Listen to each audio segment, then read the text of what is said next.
మీ ఎలాంటి వ్యాపార ప్రకటనలకైనా వెంటనే మా ఛానల్ సంప్రదించండి. అందరికీ నమస్కారం. నేను శిరీష. ప్రస్తుతం మనతో పాటు ఉన్నారు ప్రముఖ తంత్ర జ్యోతిష్యులు, జ్యోతిష్య రత్న, జ్యోతిష్య సామ్రాట్ చింతరపు మంగళరావు గారు. గురుగారితో మాట్లాడదాం. నమస్కారం గురుగారు.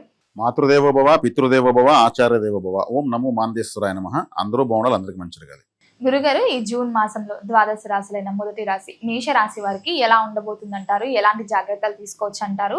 ఈ నవగ్రహాల ప్రభావం కూడా ఈ మాసంలో ఎలా ఉంటుందంటారు వీరికి? మేషరాశి ఈ 2020 సంవత్సరం జూన్ మాసం ఎలా ఉంది అన్నప్పుడు మేషరాశి వాళ్ళకు ప్రధానంగా గ్రహ మార్పులు ఎక్కువ జరుగుతున్నాయి. అంటే ద్వాదశ రాశులు జరుగుతాయి. మేషరాశి వాళ్ళకి ఎలా జరుగుతాయంటే రాశ్యాధిపతి అయినటువంటి కుజుడు 2వ స్థానంలోకి ప్రవేశిస్తున్నాడు. అంటే రాశిలోంచి 2వ ఇంట్లోకి. అంటే 2వ స్థానం అంటే డబ్బులు, ఫైనాన్స్లోకి వెళ్తున్నాడు. అంటే వీళ్ళు చేసే డబ్బు కోసం చేసే ప్రయత్నాలు సక్సెస్ అవుతాయని అర్థం. ఆర్థిక ప్రయత్నాలు సక్సెస్ అవుతాయి. అదేవిధంగా 2వ స్థానంలో ఉన్నటువంటి రవిగ్రహము 15వ తారీఖు తర్వాత 3వ స్థానంలోకి వెళ్తున్నాడు. అంటే పంచమాధిపతి 3వ స్థానంలోకి వెళ్తున్నాడు. అంటే జర్నీస్ ఎక్కువ చేస్తారు. అంటే 2వ స్థానంలోకి కుజుడు కూడా 20వ తారీఖు వెళ్తాడు. 20వ తారీఖు జూన్ 20వ తారీఖు వెళ్తాడు. కాబట్టి 20వ తారీఖు నుంచి వీళ్ళు చేసేటువంటి ఆర్థిక ప్రయత్నాలు సక్సెస్ అవుతాయి.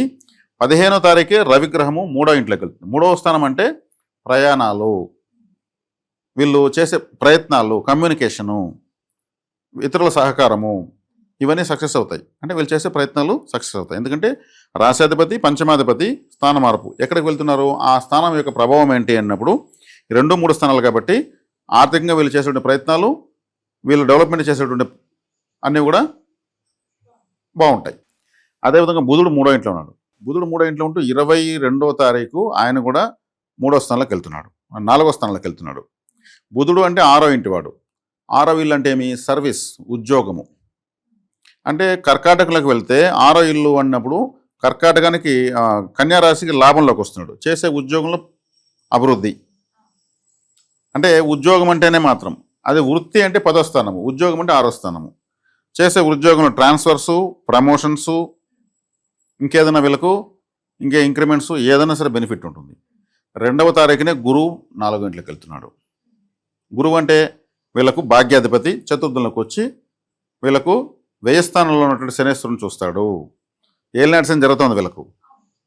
అప్పుడు శనేశ్వరుని గురువు చూస్తే ఏమవుతుంది? ఏలినాటి శని ఇంకా పనిచేయదు, తగ్గుతుంది ప్రభావం, ఖచ్చితంగా తగ్గిపోతుంది. గురువు చూస్తున్నాడు కదా, గురువు యొక్క చూపు ఎక్కడ పడితే అక్కడ శుభం జరుగుతుంది. ఇప్పుడు మేషరాశి వాళ్ళకి ఏలినాటి శని జూన్ మాసం నుంచి తగ్గుముఖం పడుతుంది.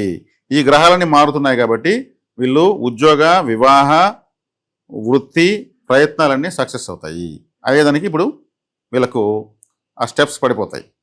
అదేవిధంగా రాహు లాభంలో ఉన్నాడు, మంచిదే. కేతువు 5లో ఉన్నాడు. కేతు 5లో ఉన్నాడు. 5వ ఇంటి రవి 3వ ఇంటికి వస్తున్నాడు. కాబట్టి ఈ గ్రహాలు కూడా బాగున్నట్టే. ఓవరాల్గా తీసుకుంటే గ్రహాలన్నీ కూడా వీళ్ళకు పాజిటివ్గా వచ్చేస్తున్నాయి. గురువు, శుక్రుడు, బుధుడు 3 శుభగ్రహాలు 4వ ఇంట్లో ఉన్నాయి.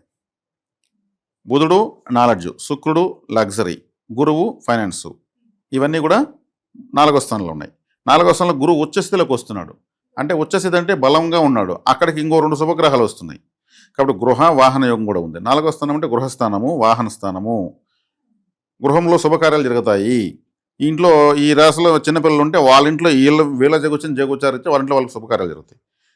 కొత్త ఫ్లాట్ కొనడము, లేదంటే ఇల్లు కట్టడము, ఇలా కట్టిన ఇల్లు ఆల్టరేషన్ చేయడము, కారు కొనడము, లేదా పాత కారు దాన్ని మళ్ళీ రెడీ చేసుకోవడము, గృహానికి లోన్స్ పెట్టుకోవడము, లోన్స్ పెట్టి ఇల్లు కట్టడము, ఇవన్నీ కూడా జరుగుతాయి. అంటే శుభగ్రహాలన్నీ 4వ ఇంట్లో ఉన్నాయి కదా. 22వ తారీఖు అంతా వచ్చేస్తాయి 4వ స్థానంలోకి. 3వ స్థానంలో పాపగ్రహమైనటువంటి సహజ పాపగ్రహమైనటువంటి రవిగ్రహం 3వ ఇంట్లో మంచిది. రాశాధిపతి 2వ ఇంట్లో వీళ్ళు డబ్బును వెతుక్కుని వెళ్తారంటే ఆదాయం కోసం వీళ్ళు చేసే ప్రయత్నాలు సక్సెస్ అవుతాయి. అదేవిధంగా శుక్రుడు ఈ రాశికి ద్వితీయాధిపతి, సప్తమాధిపతి. తృతీయ స్థానంలో నుంచి 8వ తారీఖు 4వ ఇంట్లోకి వెళ్తాడు. అంటే శుక్రుడు అంటే ద్వితీయాధిపతి, సప్తమాధిపతి అంటే ఏమి? ద్వితీయం అంటే కుటుంబము, సప్తమం అంటే జీవిత భాగస్వామి, వ్యాపార భాగస్వామి, సమాజము. కాబట్టి వీళ్ళకి వివాహం అయ్యేదానికి బలం ఎక్కువ ఉంటుంది. మరి ముఖ్యంగా 25 సంవత్సరాలు దాటిన వాళ్ళకి బలం ఎక్కువ. అంతకన్నా తక్కువ ఉన్న వాళ్ళకి ప్రయత్నిస్తే కాదు. ఎందుకంటే మేషరాశి వాళ్ళకి లేట్ మ్యారేజ్ అవుతుంది. ఎప్పుడు కూడా లేట్ మ్యారేజ్ అయితే వీళ్ళు సెట్ అవుతారు. కాబట్టి 25, 27 లేదా ఒక 30+ ఉన్నా కానీ ఇప్పుడు వివాహ ప్రయత్నాలు చేస్తే సక్సెస్ అవుతుంది. అంటే కలత్రకార మగవాళ్లకు, మగపిల్లలకి. అంటే శుక్రుడు భార్యకారకుడు కాబట్టి.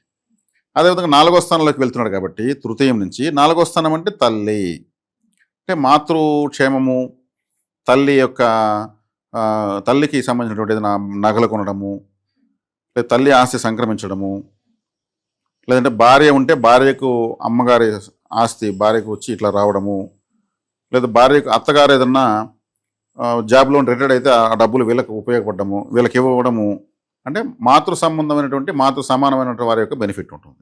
కాబట్టి ఇక్కడ మేషరాశి వాళ్ళకు ఈ మాసం చాలా అద్భుతంగా ఉందని చెప్పొచ్చు. సహజంగానే వీళ్ళు చాలా మంచి ఎఫర్ట్ పర్సన్స్, వీళ్ళు పెట్టే ఎఫర్ట్ కింద రిజల్ట్ కనిపిస్తుంది. ఇప్పుడు చేసే ప్రయత్నాలను కూడా లాంగ్ రన్లో మంచి బెనిఫిట్స్ ఇస్తాయి. ఆరోగ్యపరంగా కూడా ఎలా ఉంటుంది? ఆరోగ్యం కూడా బాగుంటుంది. ఎందుకంటే 6వ ఇంటి వాడు 6వ ఇంటికి లాభంలోకి వస్తున్నాడు బుధుడు. ఆరోగ్యం భాస్కరాదిచ్చేతన్నారు, అంటే రవిగ్రహము తన స్థానానికి తన లాభంలోకి వస్తున్నాడు. ఏ గ్రహమైనా ఎప్పుడు కానీ ఆ గ్రహం యొక్క స్థానానికి లాభస్థానంలోకి వచ్చినప్పుడు ఆ కారకత్వాన్ని అంతా ఇచ్చేస్తుంది లాభస్థానంలోకి. ఇప్పుడు ఉదాహరణకు ధనుసు రాశి అనుకుందాము, తులారాశిలోకి గురువు వచ్చినప్పుడు లాభస్థానంలో ఉంది ఆ రాశికి, అప్పుడు వాళ్ళకి లాభాలు పెరుగుతాయి. మకర రాశిలోకి వచ్చినప్పుడు మీన రాశి వాళ్ళకి బాగుంటుంది, ఎందుకంటే లాభస్థానంలోకి వస్తుంది. అట్లా రవిగ్రహము సింహరాశికి లాభంలోకి వస్తుంది, తన రాశికి తాను లాభంలో ఉన్నాడు కాబట్టి ఆటోమేటిక్గా సింహరాశి అయిన వాళ్ళకి బెనిఫిట్ ఉంటుంది. బుధుడు కూడా తన రాశి అయినటువంటి కన్యా రాశికి లాభంలో ఉన్నాడు, మిథున రాశికి 2వ ఇంట్లో ఉన్నాడు. ధనస్థానము లాభస్థానంలో ఉన్నప్పుడు బెనిఫిట్స్ ఉంటాయి. అదేవిధంగా కుజుడు కూడా తన రాశికి మేషానికి ద్వితీయంలో ధనస్థానంలో ఉన్నాడు, వృశ్చికానికి 7వ స్థానంలో ఉన్నాడు. అప్పుడు పబ్లిక్ రిలేషన్స్ బాగుంటాయి. వీళ్ళు ముక్కుసూటిగా స్ట్రైట్గా కుండబద్దలు కొట్టినట్టు అన్నీ మాట్లాడి అన్ని పనులు చేసుకునేదానికి బలం పెరుగుతుంది. గ్రహాల స్థితిగతులు సమంగా అమరుతున్నాయి. ఇప్పటి వరకు నేను మేషరాశి వాళ్ళకి ఇంత కంఫర్టబుల్గా ఇంతవరకు ఎప్పుడు కూడా మాస ఫలితాలు చెప్పి ఉండని అనిపిస్తుంది. అంటే ఆ రాసులకు వచ్చినప్పుడు ఆ స్థానాన్ని బట్టి ఆ ఎనర్జీస్ రిలీజ్ అవుతాయి. కాబట్టి 4వ స్థానంలో 3 శుభగ్రహాలు మంచిదే కదా. గృహస్థానం ఉన్నప్పుడు ఇంట్లో శుభకార్యాలు జరుగుతాయి కదా. నైసర్గిక శుభగ్రహాలు శుభాన్ని ఇచ్చే తీరాల్సిందే. ఇప్పుడు వీళ్ళు చక్కగా ఇది ఒక విధంగా విజయవంతమైన మాసం అని చెప్పుకోవచ్చు.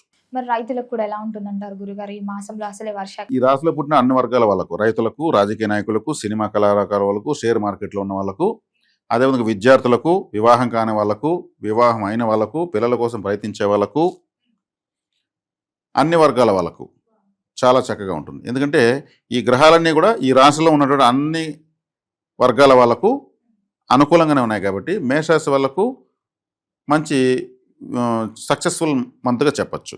మరి గురుగారు ఈ మాసంలో ఎవరైతే ఈ రియల్ ఎస్టేట్ అయినా పెట్టుబడులు పెట్టాలన్నా కొత్తగా వ్యాపారం స్టార్ట్ చేద్దాం అనుకుంటే కూడా చెయ్యొచ్చు అంటారా? కలిసి వస్తుంది? ఖచ్చితంగా చేయొచ్చు, మంచి బెనిఫిట్స్ ఉంటాయి.